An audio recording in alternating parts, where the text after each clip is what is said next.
hi darling. Sabi ni Sabina na makalapit kami sa kanya sa table. Bahagya siyang lumuhod para pantayan ang tangkad ng anak ko na nakatingin sa tita niya. Hello po. Medyo nahihiyang bati ni Eno. Hi Eno, do you know me? Tanong ni Sabina. No po, but I saw you last night in our room. I wasn't able to talk to you because I'm sleepy. I'm sorry po.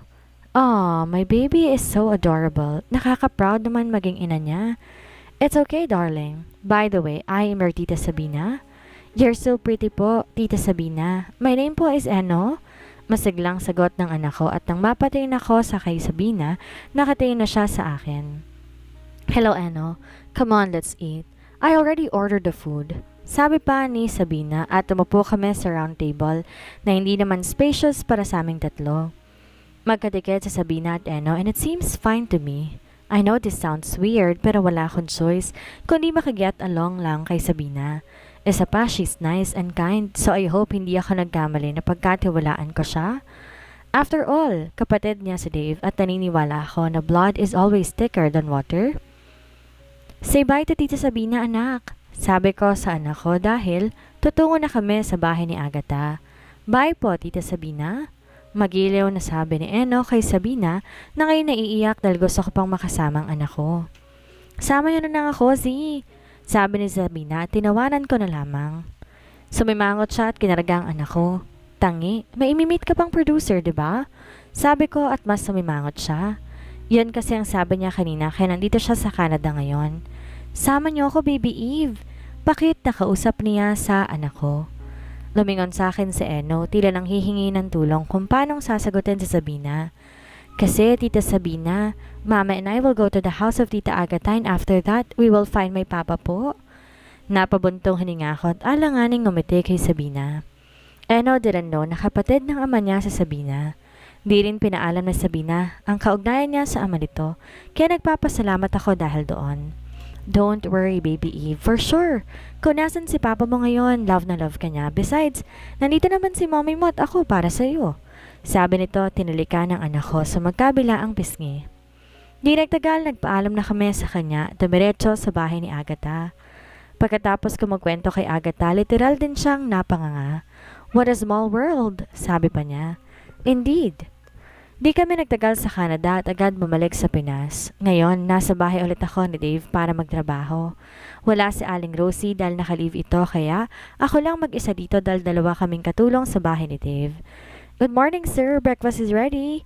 Sabi ko na makita siya, hubad-bara naglalakad papasok sa kusina. Namula ako at bigla nag-iwas ng tingin nang lantad sa harapan ko ang katawan niya na walang saplot. Tanging isang piraso lang sa ibaba ang suot niya. Sige po sir. Sabi ko tiiwan sana siya sa kusina pero tinawag niya akong bigla. Where are you going? Tanong niya. Maglilinis lang po sa labas sir. Magalang na sagot ko. You'll stay here tonight. Sabi niya na kinagulat ko. Po? Hindi po pwede to.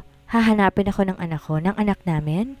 Yes, dahil lang magbubukas sa akin ng gate mamaya. Manang Rosie is on leave so stay in ka sa bahay hanggat di pa bumabalik si Manang. Sagot niya at kumain. Nangihina ako na pasandal sa labas dahil doon. Sino nang maiiwan sa anak ko?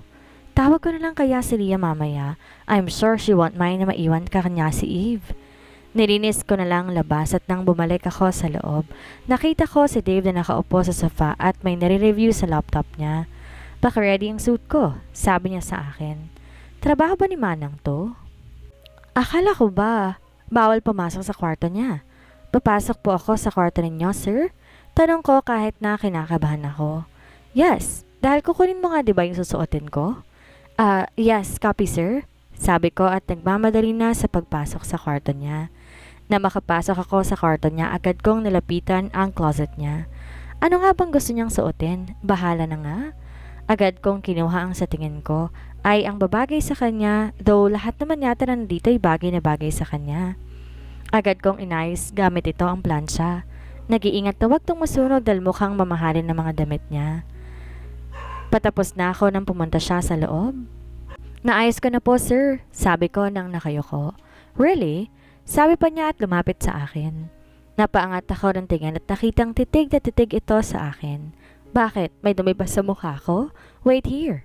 Paos na bulong nito at tumalikod sa pumasok ng banyo. Ano nang gagawin ko dito? Buntong hininga ko. Gaya na sabi niya kanina, naghintay ako hanggang matapos siyang maligo. Nakatapos siya ng tawanan na lumabas sa banyo. Namula akong bigla na maisip ng ganyang katawanan na nakauna sa akin. Help me wear that suit. Kumuha rin siya ng boxer kaya tumalikod agad ako na makitang akma niya nang isusuot ito. Trabaho pa rin ba to ni Aling Rosie? Grabe, hindi mo lang nagbigay ng signal ah. Bakit ka tumalikod? Nangunot ang nookot, dahan-dahan humarap sa kanya. Hindi ko na siya sinagot at binigay ang mga susuotin niyang niredy ko.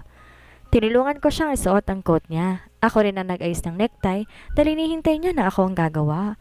Ang hirap pala talaga ng trabaho ni Aling Rosie. Parang may bata kang binibihisan. Na makitang ayos na siya, bala ko na sanang bumaba. What about my hair? Napahinto ako at napatingin muli sa kanya. Anong ibig niyang sabihin? Na ako mag-aayos ng buhok niya? Ibang level ang trabaho ni Aling Rosie ah. Umupo siya sa kama at lumapit ako sa kanya para suklayin ang buhok niya. Bahagya ako lumapit sa gilid niya. Biglang namula ang pisngi ko na ma-realize ang posisyon namin ngayon. Ang dibdib ko'y nasa malapit sa mukha niya. Nakakahiya tong pinagagawa ko. Tapos na po sir, nauutal na sabi ko. Dali-dali kong binalik ang suklay niya sa table nito at mabilis na nagtungo sa pinto. Your boobs are bigger than I thought. Hindi ako sumagot at agad nang bumaba para makatakas sa kanya. Ang bilis ng tibok ng puso ko sa nangyari kanina. Ano ba nangyayari sa kanila ni Aling Rosie? Grabe. Nang kumalma na ang kaba ko, hinugasan ko na lang ang pinggan na pinagkainan ni Dave kanina. I'm leaving. Sabi niya, anong sasabihin ko? Ingat po sir. Akala ko umalis na siya kaya't sinilip ko ang likuran ko. Napasigaw akong bigla na nasa likuran ko siya at taimtim na nakatitig sa akin. Bakit po sir? Nauutal na tanong ko. I'm dying to taste those lips. Sabi pa nito. Nanlaki ang mata ko at agad lumayo sa kanya. Pero kinabig niya lang pabalik ang bewang ko kaya naglapat ang katawan naming dalawa. Tumingin siya sa labi ko at napalunok ng ilang beses. Tiningnan niya muna ako sa mga mata at sa kanya binaba ang ulo, papalapit sa akin nang biglang tumunog ang cellphone ko na nasa bulsa ko lang. Kinuha ko to at sabay kaming napatingin sa tumawag sa akin. Lumayo siya at kumunot ang noo, tiningnan ako. Malalim ang muntong hiningang pinakawalan ko nang umalis na ito at agad sinagot ang anak ko. My love. Yan kasi ang nilagay kong pangalan niya sa contact list ko. Nakakatawang isipin na akala ni Dave, nobyo kong tumatawag sa akin. Tangi, anak natin yun, uy. Yes, anak? Mama, Tita Pauline told me na hindi ka uwi mamaya. Maktol nito. Yes, Mami. Mama's gonna stay here sa work niya. Pwede bang dun ka muna kay Tita Lia mo mamayang gabi? Hindi ka ba talaga pwedeng umuwi mamaya, Mama? Malungkot na saad ng anak ko. Yes, anak, I'm sorry. Naiintindihan mo naman si Mama, diba? Tanong ko. Okay po, Mama. Take care. I love you. Sabi nito. Napangiti naman ako dahil sa sinabi niya. I will. I love you too, my love. Sabi ko at saka ibinaba ang tawag. Bumalik na si Dave sa loob na nakakunot ang noo at madilim ang mukha. Kinuha niyang suitcase niya na maiwan sa mesa at sobrado nag-iwas ang tingin. Dito ako kakain mamaya, so cook for me. Masungit na saad nito at umalis. Anyari dun? Naguguluhang tanong ko sa inasal niya. Kinabukasan nandito pa rin ako at sa bahay niya. Late na nang nagising si Dave. Actually, kakababa lang niya galing sa karton niya. I want coffee. Sabi niya naman at di man lang ako tinapunan ng tingin. Yes, sir. Sabi ko. Dali-dali ako nagtimpla ng kape at agad binigay sa kanya. Tsaka ako bumalik sa ginagawa ko kanina. Nailang ako minsan dahil pakiramdam ko. Nakatingin sa akin si Dave habang naglilinis kaya't inaangat ko ang tingin ko sa kanya para makasigurado. Pero nahuhuli ko siya nagbabasa ng mga papeles sa table niya. Nag-i-imagine lang yata ako eh. Bulong ko sa sarili ko nang ganoon ang naabutan kong ginagawa niya. Sir, what do you want for lunch? Tanong ko sa kanya. You. Nanlalaki ang mga mata ko sa tura niya sa akin. Ha? Ako raw? Last time I checked, naglinis ako ng tenga ko kaya't malabo na namali ako ng dinig. Po? I mean, how about you? Ulit niya sa sinabi niya at saka nagangat ng tingin sa akin hanggang sa bumaba ang paningin niya sa labi ko at agad ibinalik sa papeles niya sa mesa. Okay, what was that? Adobo po. Gusto niyo po ba yon? Tanong ko. Tumango lamang siya kaya niredy ko na mga ingredients na gagamitin ko sa pagluluto. Binilisan ko ang pagluluto para makakain na siya at matapos na iagad ko nitong inihain. Luto na po sir, kain ka na po, sabi ko. Kakain. Dinig kong bulong niya ngunit iba ang pagkakabigkas niya noon. Magaspang at hot na nagpainit sa akin bigla. May sinabi ka po sir? Tanong ko kunwari para hindi na ako mailang sa kanya. Nothing, let's just eat here. He paused at tumikim muna sandali. In this table? Naguluhan ako sandali sa sinabi niya pero nilagay ko na lang sa mesa ang niluto ko. Siguro balak niya sa veranda kakain o sa garden niya. Minsan kasi pinapadala niya kay Aling Rosie ang mga pagkain niya sa kahit anong parte ng bahay. Nang maihanda ko na, aalis na sana ako nang pigilan niya naman ako. Join me, hindi ko mauubos yan lahat. Sabi niya kaya umupo na lamang ako para hindi na humaba pang usapan. Kinakabahan ako. Basically, di ko alam anong lasa ng luto ko. Kung nasasarapan ba siya o hindi. Some says masarap ang luto ko, lalo na ng anak ko, but he is the boss. So dapat hindi ako mapahiya kahit papano. Masarap? Tanong ko. Uminom muna siya ng tubig at biglang namula na ipinagtaka ko. Bakit siya namulang bigla? May allergy ba siya? Masarap, sabi niya at uminom ulit ng tubig. Ang weird. Kinagabihan ay nasa mansyon pa rin ako at nakatuon ang atensyon sa amo kong nakatingin sa akin. Tila ba ako isang pagkain na minsan lang maihain sa hapagkainan. Di ko na lang to pinansin at nagpatuloy sa pagpupunas ng mamahaling kagamitan niya sa bahay. Hinuha ko sobrang mahal ng mga to, kaya naman nakakatakot pag mabasag ko ito. Sumulyap ulit ako kay Dave at agad ding nag-iwas nang makita, taimtim pa rin tong nakatingin sa akin habang may basa ng alak na hawak sa kaliwang kamay. Gosh, ano ba namang lalaki to? Nasabi ko sa sarili ko. Agad kong tinapos ang ginagawa ko at umalis sa harapan niya. Past 8 na ng gabi, sa matutulog na ako dahil tatawagan ko pang anak ko na 3 araw ko nang hindi nakikita. Nakatuwad ako dahil pinapasok ko sa loob ang mga gamit panglinis pero dahil maraming nakalagay nahihirapan ako. Ang sikip! Di ko mapasok ng maayos ng mga gamit. Habang abala sa paglalagay ng mga gamit, narinig kong tumikim si Dave sa likuran ko. Agad akong tumayo at namula na napagtantong nadatnan niya akong nakatuwad dito. Anong ginagawa mo? Kurot noon itong tanong habang pinagpapawisan. Ha? Bakit ganun? Ayos naman ang aircon na. Ano po sir, binabalik ko kasi itong mga gamit sa loob pero hindi ko magawa kasi ang sikip. Nakayokong sabi ko. Masikip? Opo, ang sikip. Inosenteng sagot ko. Teka, ano bang pinag-uusapan namin? Agad na lang ako nahiya na may mapagtanto akong isang bagay. Umupo si Dave para ayusin ang mga gamit sa loob sa maliit na parador at nang matapos agad tong lumingon sa akin. Nagkasya naman kahit na tumikim muna siya sandali bago nagpatuloy. Masikip at biglang umalis na para bang isa akong babaeng dapat layuan. Agad ako nagtungo sa kwarto namin ni Aling Rosie at pumasok sa banyo. Bala ko muna maligo at saka ako tatawagan ng anak ko. Di naman ako gaya ng iba na matagal kong maligo. Agad din akong natapos at nagtapis lang ng tuwalya at lumabas ng banyo. Agad ding napasigaw na makita si Dave na nasa loob ng kwarto, nakaupo sa kamang hinigaan ko. Nakita ko pa ang paghagod ng tingin nito sa akin mula pababa, paitaas at nang ma-realize ang ginagawa, nag-iwas to ng tingin. Di rin ako makatingin sa kanya at mahigpit ang paghawak ko sa tuwalya para bang takot ako na malaglag ito. Ano? Sabay pang bigkas namin. Ano pong ginagawa niyo rito? Naguguluhang tanong ko sa kanya. Gumising ka na maaga bukas, kailangan natin mag-grocery. Wala nang laman ng ref. Sabi niya at agad ding umalis. Naguguluhan, sinundan ko to ng tingin na puno ng pagtataka. Alam niyang pupunta talaga ako ng grocery store bukas, so bakit kailangan pa niyang sabihin yon? And besides, anong natin? Sasama siya? Di ko na lang siya pinansin at tiniyo ang buhok ko bago tinawagan si Eno.